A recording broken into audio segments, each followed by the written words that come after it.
বন্ধুরা, আপনারা তো এই কথাটা হামেশাই শুনে এসেছেন পূর্ব পাকিস্তানের ঘরের ভেতর থেকে, যে পাকিস্তান পূর্ব পাকিস্তান ভাই ভাই।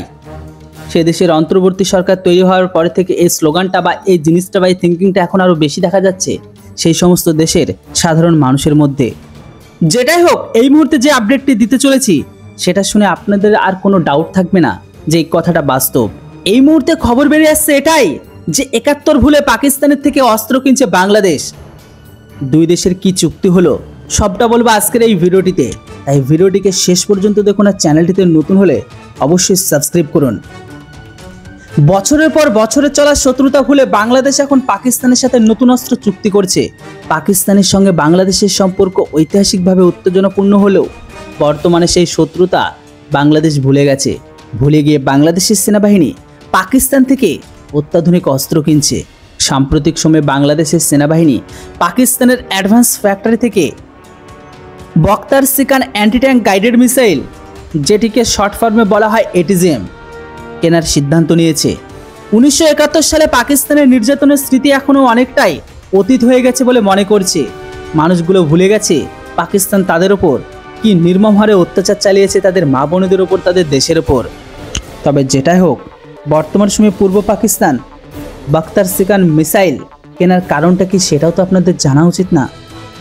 বাংলাদেশের সেনাবাহিনী তাদের আক্রমণ ক্ষমতা বাড়ানো এমনকি প্রতিরক্ষা ব্যবস্থাকে আরও শক্তিশালী করতে পাকিস্তান থেকে এই বক্তার সিকান অ্যান্টি ট্যাঙ্ক মিসাইল সংগ্রহ করছে।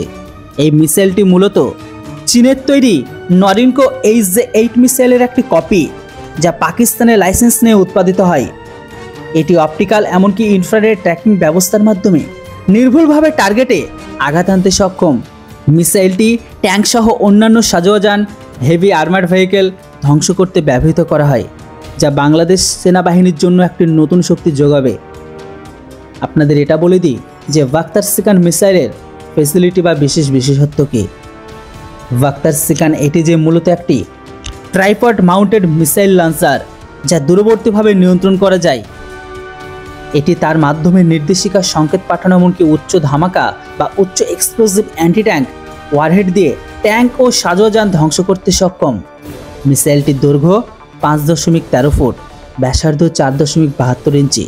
পুরো সিস্টেমটির ওজন ২৫০ কেজি, যা সহজেই সরিয়ে নেওয়া সম্ভব এক জায়গা থেকে অন্য জায়গায়। এমনকি এটি মূলত ট্যাঙ্কের বিরুদ্ধে ব্যবহারের জন্য তৈরি করা হয়, যেটি আজকের দিনে পাকিস্তান ভারতের খিলাফ করে থাকে।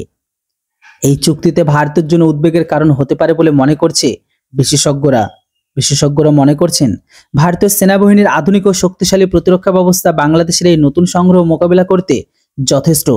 ভারতের সেনাবাহিনীর হাতে আরো হালকা ও দ্রুত এমনকি উন্নত অ্যান্টি ট্যাঙ্ক গাইডেড মিসাইল রয়েছে, যেটা কিন্তু পাকিস্তান মিসাইলের চেয়ে অনেক বেশি কার্যকর। আজকের দিনে চীনে যে সমস্ত মালগুলো সেগুলোই কিন্তু কপি করে পাকিস্তান, এমনকি কিছু লাইসেন্স হিসেবে তৈরি করে। ফলে চায়না মাল চললে চার তাক নেই তো সামতাক। ফলে আজকের দিনে বাংলাদেশের এই নতুন অস্ত্র সম্ভাব্য সামরিক সংঘাতে তেমন বড় কোনো হুমকি সৃষ্টি করবে না বলে মনে করছে একাধিক বিশেষজ্ঞ। বাংলাদেশের এই অস্ত্র সংগ্রহ মূলত তাদের প্রতিরক্ষা সক্ষমতার বৃদ্ধির অংশ হিসাবেই দেখা যেতে পারে। অতীতের শত্রুতার সমস্ত কিছু ভুলে গিয়ে পাকিস্তান থেকে অস্ত্র কেনার এই সিদ্ধান্ত দুই দেশের মধ্যে কৌশলগত সম্পর্কের একটি নতুন দিক উন্মোচন করবে। তবে এটি ভারতের জন্য কতটা গুরুত্বপূর্ণ বহন করবে সেটা কিন্তু এখন নয়, সময় বলবে।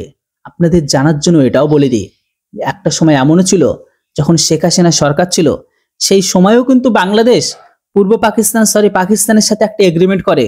তো সেই এগ্রিমেন্টের মালগুলো কিন্তু পাকিস্তান তাদের এক্সপোর্ট করতে পারেনি, পরে রিটার্ন নিয়ে নেয় তাদের অর্ডার প্লাস তাদের টাকা। তবে দেখার বাকি এখন এটাই যে পাকিস্তান এই মুহূর্তে তাদের এই এটিজিএমকে বাংলাদেশকে বিক্রি বা সাপ্লাই করতে পারে কিনা। বন্ধুরা, এবার আপনারাই বলুন, এই মুহূর্তে বাংলাদেশের ঘরের ভেতর থেকে আমাদের জন্য যে থ্রেট বা হুমকি আসছে, আমাদের কি সোজাসুজি কাউন্টার করা উচিত নয়? আপনাদের মতামত অবশ্যই কমেন্ট বক্সে লিখে জানান। Thanks for watching. জয় হিন্দ, বন্দে মাতরম।